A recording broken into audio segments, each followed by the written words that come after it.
يا اخي سبحان الله، كل الناس في حته في الرياضه المصريه شايفين ان اللي اتعمل مع الاهلي من الزيرو 15 فضيحه. كل الناس بلا استثناء، حتى الاهلاويه نفسهم الا بعض الاهلاويه في قناه الاهلي وفي حتت كده غريبه، شايفين انه القيمه التسويقيه هتقل للبطوله عشان الاهلي خرج. بس ما علينا ما علينا، هم يعني تعبانين من الموقف. اسمع بس ايه الاستاذه سهامه تقول عليهم ايه.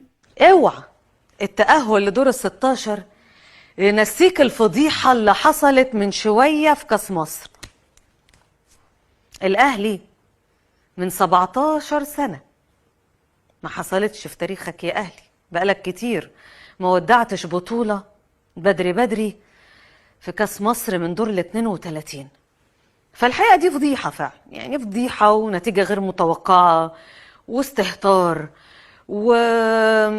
وعدم إحساس بالمسؤولية خالص. يعني يا جدعان، بكل البلاوي اللي عند الزمالك وبكل الازمات اللي ما تبص اللي تهد 60 جبل مش جبل واحد، وبكل المليارات اللي عندكم دي، وفي الاخر 015 وشركه النت تطلعكم يعني يا جدعان. طب انت يعني الواحد حتى طلع لكم في احلامكم، ده انت اللي هيمسك تليفونه هيفتكر بس انا اعذركم بصراحه، انتوا بتلعبوا بالناشئين. كابتن حسين الشحات الناشئ تحت 33 سنه، كابتن اسمه ايه ده سيحه ناشئ برضو، كابتن كوكا يعني كابتن عمر كمال ناشئ تحت 45. فمعلش يعني يا جماعه، يعني بصوا، يعني انا لو الزمالك اللي كان طلع من كاس مصر كنت هقول عادي متوقع بعد القرف اللي بيحصل ده كله. لكن المليارات يا جدعان، نادي المليار، نادي المليار يا جماعه. لا بس هي مش فضيحه ولا كارثه، لا لا لا لا لا يا عم ما تقولش، لا ما تقولش يا جدعان، لا فضيحه ولا كارثه. ان بص انت عارف القيمه التسويقيه بتاعت البطوله هتقل عشان الاهلي خرج طبعا.